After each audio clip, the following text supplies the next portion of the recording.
Hello everyone, my name is Andrew Faulkner, and I would like to thank you for watching this second segment of my videos regarding parental alienation.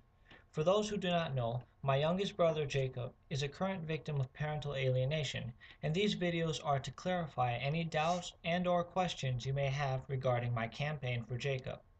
In this video, I'll do a quick recap on my last video and then move on to explain in depth the effects of parental alienation on the child. I will also use my own personal experiences to show what goes on in the mind of the child when put under such abuse and how I personally coped with parental alienation. I will also explain why the child goes through so much to alienate the non-custodial parent. Of course, though, these are my personal experiences, and I cannot guarantee that other children affected by parental alienation experience the same reactions and thoughts in their parents' divorce. Every divorce is different, every child is different, and so every child will react differently.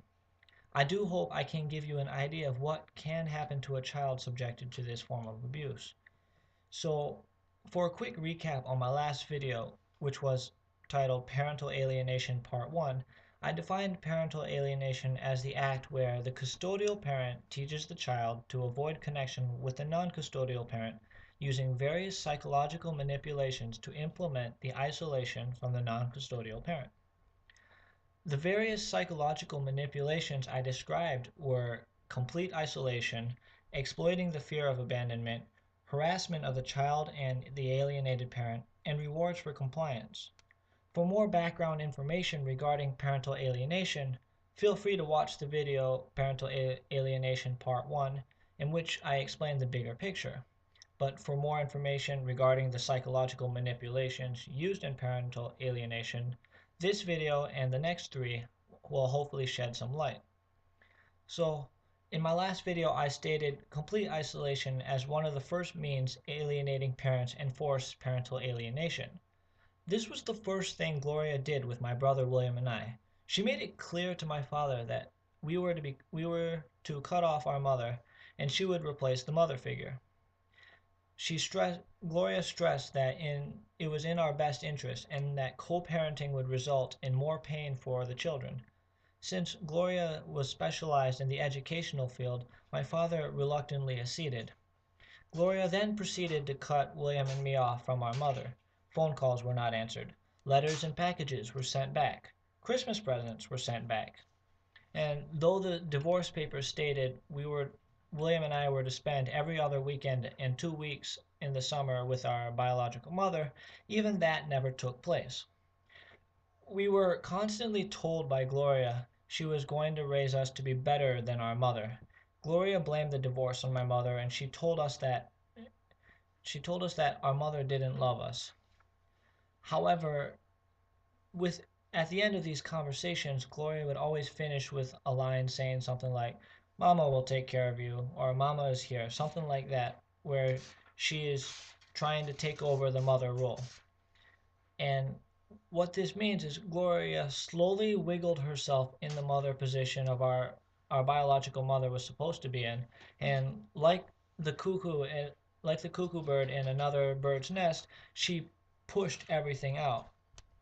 She constantly degraded my mother in front of us, and what that resulted in was a constant feeling of, I am the son of a terrible person, and therefore I'm born a terrible person. However, if I allow Gloria to fix me, then I can redeem myself. And with that mindset, William and I became desperate to please her.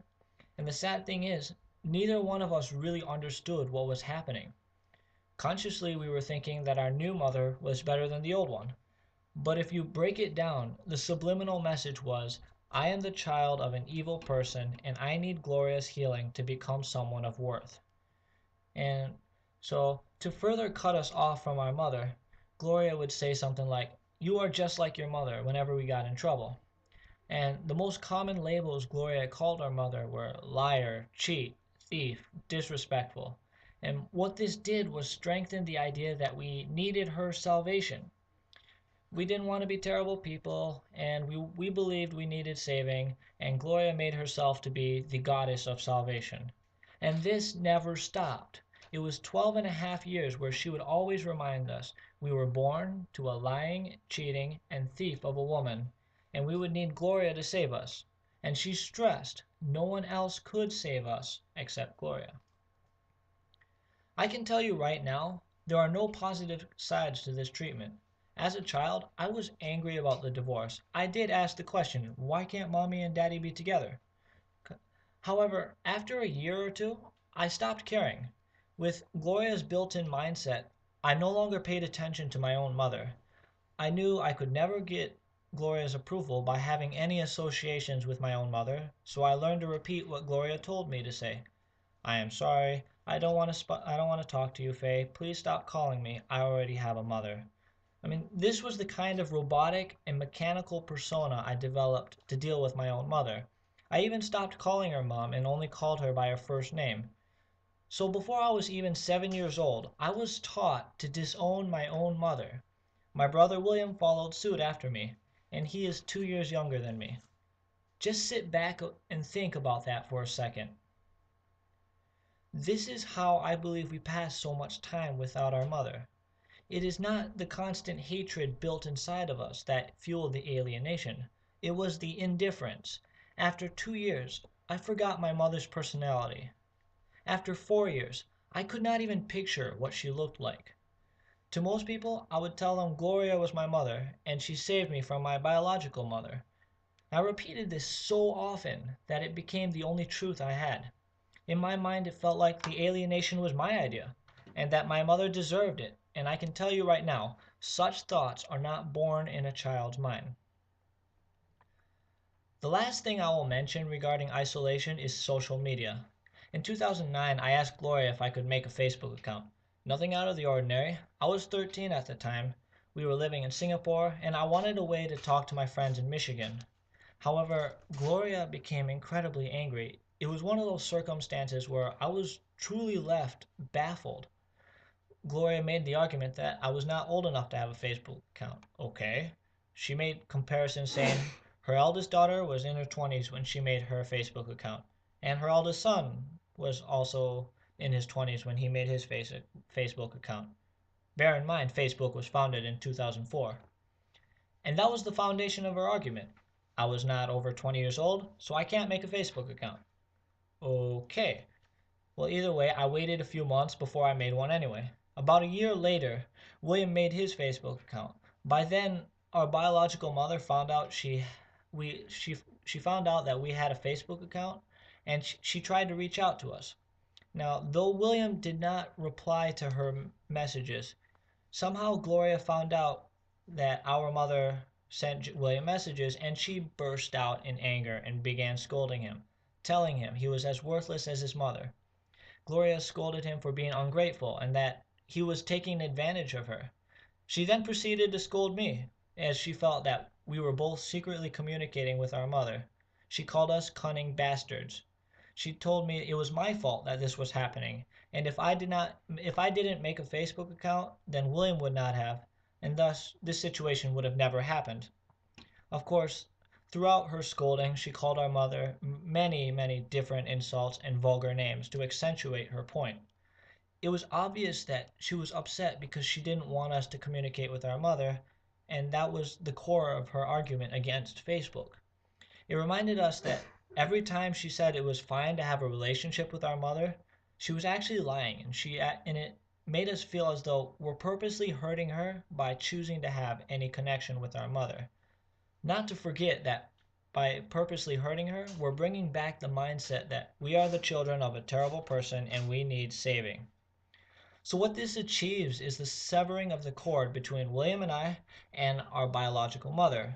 And as long as no efforts were made to reconnect, Gloria has greater control of William and me. Now, this is all background material to show that this behavior is nothing new to Gloria. Everything stated earlier is history, but what this video log and what my webpage stand for is very much in the present.